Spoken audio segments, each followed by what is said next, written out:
A colina do Castelo de São Jorge é fundamental na história de Lisboa. Talvez seja a região mais emblemática da cidade. No alto, um castelo que, ao contrário do que muitos pensam, nunca foi invadido.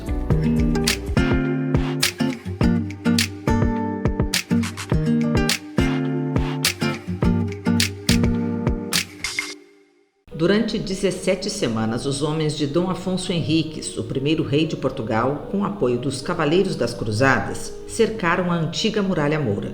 Ninguém entrava ou saía da Medina.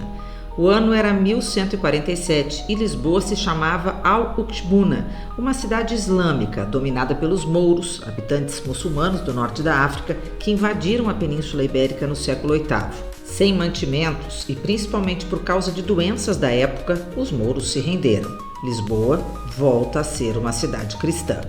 Mas a vida nessa colina tem um passado bem mais longo.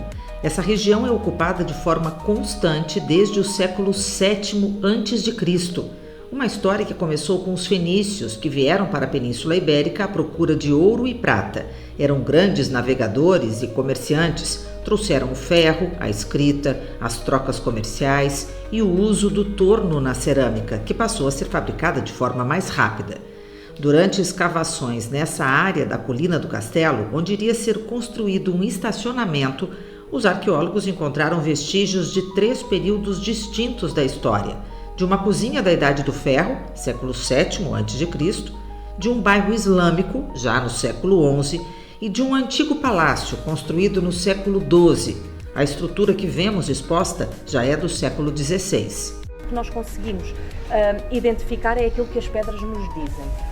Uma amiga colega minha diz sempre que as pedras são fofoqueiras, temos de saber falar com elas. E se repararem aqui, temos os negativos dos azulejos, portanto esta escadaria estaria revestida a azulejo.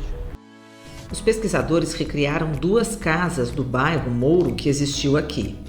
Qual é a primeira coisa que nós detectamos quando olhamos para estas casas de fora? É que não têm janelas. Não têm janelas porquê? Por questões de privacidade. Porque na cultura islâmica as mulheres têm sempre a cabeça tapada. E dentro de casa elas podem tirar o véu. Mas para poderem circular em casa sem véu, elas não podem ser vistas de fora, não é? Os objetos encontrados nas escavações estavam em seus lugares originais, o que permitiu a identificação dos espaços.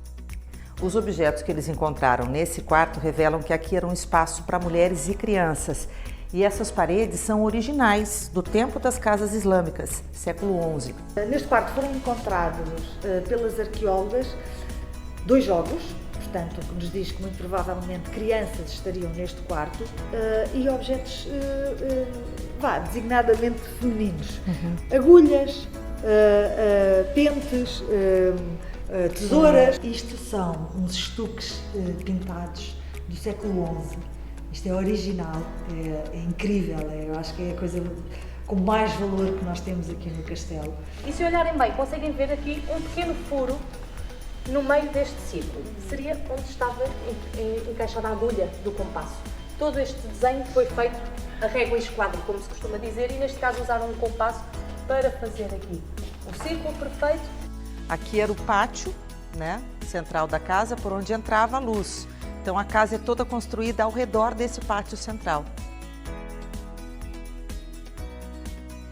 As escavações chegaram a quase 6 metros de profundidade, onde encontraram os vestígios da cozinha fenícia. E um detalhe, a construção com planta quadrada. Sim, e isso é uma das grandes influências da época fenícia, porque a arquitetura das casas era redonda até os fenícios cá chegarem. Todos os objetos encontrados estão hoje no Museu do Castelo, que ocupa o espaço onde no passado havia o Palácio Real. Os arcos na entrada são originais, do século XIII. Esta cópia de uma pintura de um artista flamengo é uma das imagens mais antigas de Lisboa, da primeira metade do século XVI.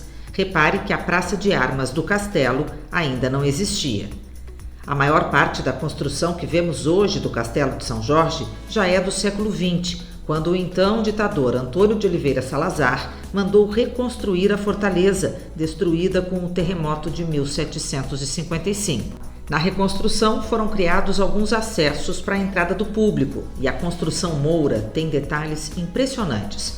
Uma fortaleza cheia de armadilhas para evitar a invasão inimiga, a começar pela proximidade das duas muralhas em uma das entradas do castelo.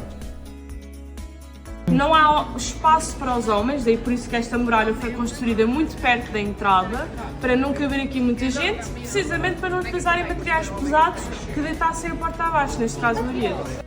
A ideia era que a própria construção dificultasse o acesso. Mais um exemplo. Se os soldados inimigos invadissem o pátio, encontravam logo uma torre que, na verdade, foi construída apenas para esconder outro pátio de guerra, onde os defensores estariam posicionados. Esta escada é original, século XI, e não foi construída nesta posição por acaso. Eu, para ir para cima e defender-me, vou pôr o escudo para cima. Portanto, o que vai acontecer à medida que eu subo nesta direção é que vou mostrar o meu lado vulnerável a quem está na outra muralha.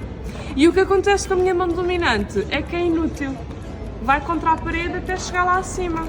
São muitos os detalhes que nos ajudam a entender as civilizações, a evolução da história. O passado serve para isso, para nos trazer memória e entendimento do nosso presente. E reserve um tempinho para apreciar a vista da cidade aqui de cima. Eu dei sorte de pegar um nevoeiro que encobriu o Rio Tejo e enfeitou ainda mais a paisagem. Gostou do que aprendeu aqui? Deixe um comentário e, se quiser me ajudar, compartilhe.